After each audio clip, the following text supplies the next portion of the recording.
ಬಾಬಾ ಸಾಹೇಬ್ ಅಂಬೇಡ್ಕರ್ ಅವರ ಇದು ಅವರಿಗೆ ಅವನ ಹೇಳೋದಾಗಿ ಮಾತನಾಡಿದ್ದಾರೆ ಅಂತ ಹೇಳಿ ಸಾಧ್ಯ ಆಯಿತು.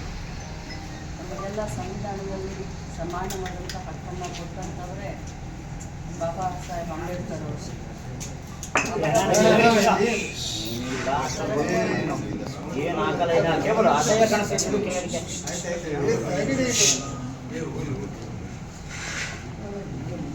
ಎಲ್ಲರೂ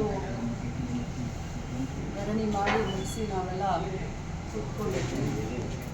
ಸಭೆ ಕೂಡ 10 ನಿಮಿಷ ಮಾನ್ಯ ಸಭಾಪತಿಗಳು ಅಡ್ಜನ್ ಅಂತ ಹೇಳಿ ಅವರು ಒಳಗೆ ತಮ್ಮ ಸಭಾಪತಿ ಕಚೇರಿಗೆ ಹೋದ ತಕ್ಷಣ ನಾನು ನನ್ನ ಸೀಟಿನ ಮೇಲೆ ಸುಮ್ಮನೆ ಕೂತ್ಕೊಂಡಿದ್ದೆ.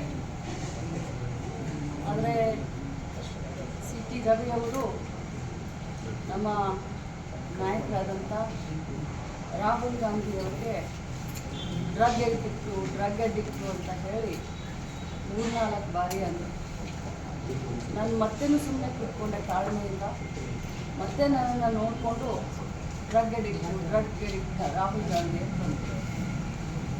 ಡ್ರಗ್ ಎಡಿಕ್ಟ್ ರಾಹುಲ್ ಗಾಂಧಿ ಯಾಕೆ ಅಂತೀರಾ? ಹಾಗಾದರೆ ತಾವು ಕೂಡ ಆಕ್ಸಿಡೆಂಟ್ ಮಾಡಿದ್ದೀರಲ್ಲ, ಹಾಗಾದರೆ ತಾವು ಕೂಡ ಕೊಲೆಗಾರರಾಗ್ತೀರ ಅಂತ ಅಂದ.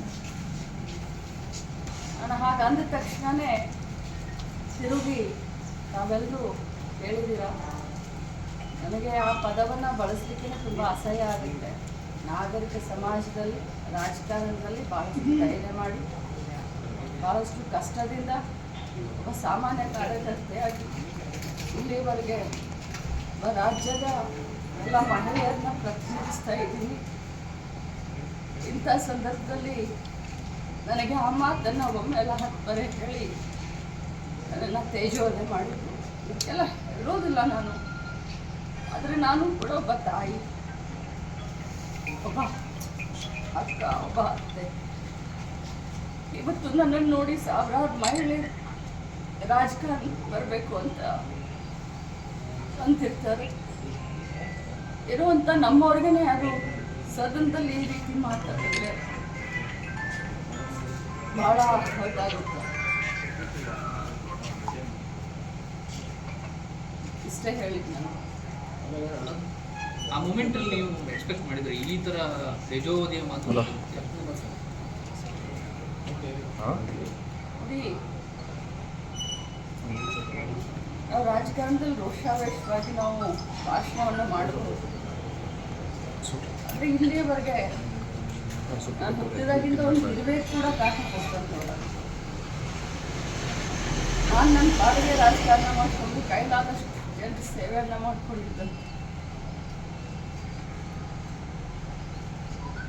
ಕೆಟ್ಟದ್ದನ್ನು ನೋಡಿದ್ರೆ, ಕೆಟ್ಟವ್ರನ್ನ ಕಂಡ್ರೆ ದೂರ ಹೋಗೋದು.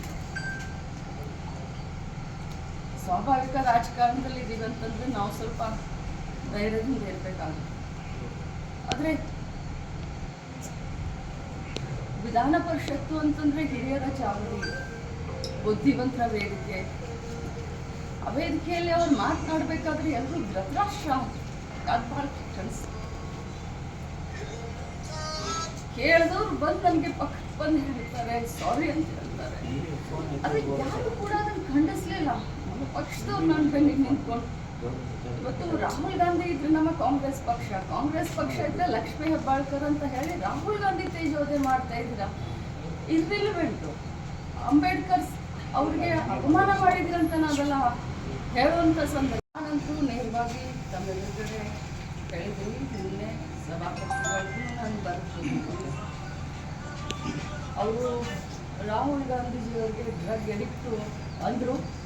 ಅದಕ್ಕೆ ನೀವು ಆಕ್ಸಿಡೆಂಟ್ ಮಾಡಿದ್ರೆ 3 ಜನರನ್ನ ಕೊಲೆ ಮಾಡಿದಂಗೆ ಆಗಿದೆ, ನೀವು ಕೊಲೆಗಾರರು ಅಂದರು ಅಂತ ನಾನು ಅಂದಿದ್ದೀನಿ. ನಾನು ಆ ಮಾತಿನಿಂದ ಎಲ್ಲೂ ಉಳಿಸೋದಿಲ್ಲ. ಆದರೆ ಅವರು ಸಭಾಪತಿಗಳು ಎದುರುಗಡೆ ಹೇಳಿದ್ದಾರೆ, ತಮಗೂ ಹೇಳಿದ್ದಾರೆ. ನಾನು ಆ ರೀತಿ ಅಂದಿಲ್ಲ, ಆ ವರ್ಡನ್ನು ಯೂಸ್ ಮಾಡಿಲ್ಲ ಅಂತ. ಮಾಧ್ಯಮದಲ್ಲಿ ತಾವೇ ಎಲ್ರಿಗೂ ತೋರಿಸಿದ್ದಾರೆ, ತಮ್ಮೆಲ್ಲರ ಮೊಬೈಲ್ದಲ್ಲೂ ಅಂದಿದೆ. ಅವ್ರು ಏನು ಅಂದಿದ್ದಾರೆ, ಅವ್ರು ಸುಳ್ಳು ಹೇಳ್ತಾರೆ. ತಮಗೆಲ್ಲರಿಗೂ ಗೊತ್ತು, ರಾಜ್ಯದ ಜನರಿಗೂ ಗೊತ್ತು, BJPಯ ನಾಯಕರುಗಳಿಗೂ ಗೊತ್ತು. ಆದರೆ ನಾನೇ ಇವತ್ತು ಸುಳ್ಳು ಹೇಳುವಂಥ ಕ್ರಮನೇ ಇಲ್ಲ. ನಮ್ಮ ರಾಹುಲ್ ಗಾಂಧಿ ಅವ್ರಿಗೆ ಡ್ರಗ್ ಎಡಿಕ್ಟ್ ಅಂದಾಗ ನಾನು ಕಳಿಸಿದ್ದದ್ದು ನಿಜ. ಆದರೆ ಅವ್ರು ಮಾತಾಡಿಲ್ಲ ಅಂತ ಹೇಳ್ತಾರೆ. ಅವ್ರು ಮಾತಾಡಿದ್ದು ನಿಮ್ಮೆಲ್ಲರ ಡೊಮೇನಲ್ಲಿ ಫುಟೇಜ್ ಪ್ರತಿಯೊಬ್ಬರ ಮೊಬೈಲ್. ಲಕ್ಷ್ಮೀ ಹೆಬ್ಬಾಳ್ಕರ್ ಅವರಿಗೆ ಮೇಡಮ್ ನ್ಯಾಯ ಸಿಗಲಿಲ್ಲ ಆಗುತ್ತೆ. ಯಾಕಂತ ಅವಲ್ಲಿ ಕೇಳಿದ್ರಿ, ಸಭಾಪತಿಗಳ ಹತ್ರ ಮನವಿ ಮಾಡಿದ್ರಿ. ಸುದೀರವನ್ನ ಅಮಾನತು ಮಾಡಬೇಕು ಅಂತ ನಾನು ಈ ಬಗ್ಗೆ ಏನು ನಾನು ಬಹಳ ಶಾಕ್ನಲ್ಲಿದ್ದೀನಿ, ಬಹಳ ದುಃಖದಲ್ಲಿದ್ದೀನಿ. ನನಗೆ ಅದಾದ ತಕ್ಷಣ ನನ್ನ ಸೊಸೆ ಹಾಸ್ಪಿಟಲ್ನಲ್ಲಿದ್ದು ಫೋನ್ ಮಾಡಿದ್ಲು, ಅಮ್ಮ ಯು ಆರ್ ಅ ವಾರಿಯರ್, ನಿನ್ನ ಜೊತೆ ನಾವೆಲ್ಲ ಇದ್ದೀವಿ ಅಂತ.